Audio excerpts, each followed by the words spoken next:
नमस्कार। नमस्कार। आज हम एक बड़ी ही गहरे और सच कहूं तो रहस्यमय विषय पर बात करने वाले हैं। हाँ, बिल्कुल। हमारे पास जो जानकारी है, जी। जिसका शीर्षक कुछ विष्णु योग निद्रा सृष्टि का सनातन रहस्य जैसा है, हाँ। ये हमें मध्य प्रदेश ले जाती है। हाँ, दतिया जिले में पीताम्बरा पीठ, जी, पीताम्बरा पीठ।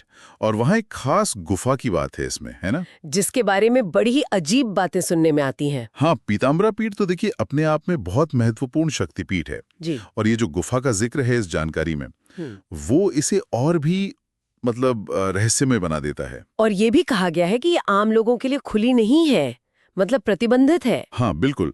जानकारी तो यही कहती है कि पूरी तरह से प्रतिबंधित है, आम दर्शनार्थी वहां नहीं जा सकते। अच्छा। और जो सबसे मतलब चौंकाने वाली बात है, जो इस जानकारी से पता चलती है, हाँ। वो ये है कि इस गुफा के अंदर भगवान विष्णु आज भी योग निद्रा में है। जी हाँ, योग निद्रा, वो दिव्य निद्रा अवस्था, जिसमें माना जाता है कि वो सृष्टि का संतुलन बनाए रखते हैं। और शायद इसी वजह से वहां पर शांति का माहौल बहुत ज्यादा जरूरी है। हाँ, बिल्कुल। अविश्वसनीय शांति। जो हमें पता चला है उसके हिसाब से वहां न तो कोई घंटा बजता है, न शंख की आवाज होती है। क्या बात है? आरती भी नहीं? यहाँ तक कि आरती भी नहीं, बस एक गहरा सन्नाटा। डर यही है कि अगर उनकी निद्रा में कोई विघ्न पड़ा तो सृष्टि का संतुलन बिगड़ सकता है। ये शांति वाली बात ही अपने आप में कितनी अनोखी है। मंदिरों में तो आमतौर पर घंटियों और शंख की ध्वनि गूंजती है। सही बात है, ये बिल्कुल अलग है। अच्छा, इस जानकारी में कुछ पुराने ग्रंथों जैसे पुराणों वगैरह का भी जिक्र है? हाँ हाँ, बिल्कुल है। इसमें गरुड़ पुराण और स्कंद पुराण का खास तौर पर नाम लिया गया है। अच्छा। इनमें क्या है कि सृष्टि चक्र, प्रलय और भगवान विष्णु के इसी योग निद्रा के बारे में काफी विस्तार से बताया गया है। तो ये बातें इस स्थान की मान्यता को एक तरह से पौराणिक आधार देती हैं।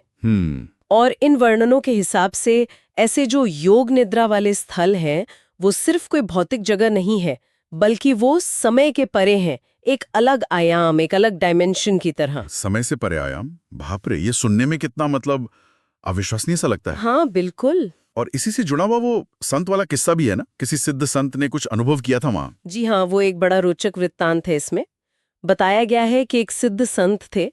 उन्होंने अपनी ध्यान की शक्ति से, मतलब मेडिटेशन से, उस गुफा के अंदर की ऊर्जा को महसूस करने की कोशिश की। अच्छा, तो क्या हुआ? तो जो जानकारी हमें मिली है उसके मुताबिक उन्हें वहां समय के रुक जाने का एहसास हुआ, जैसे वो अनंत काल में पहुंच गए हों।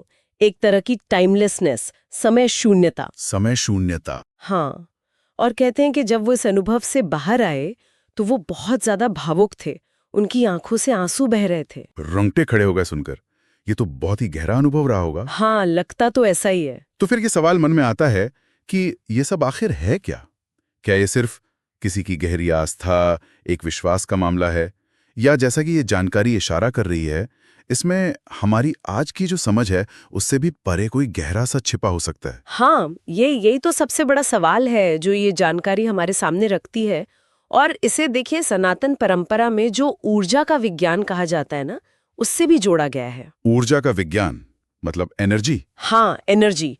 एक मान्यता है कि कुछ खास जगह होती हैं जो ब्रह्मांडीय ऊर्जा की, कॉस्मिक एनर्जी की बहुत शक्तिशाली केंद्र होती हैं, पावर सेंटर्स। अच्छा। तो पीताम्बरा पीठ की इस गुफा को भी वैसा ही एक केंद्र माना जाता है। और शायद यही वजह है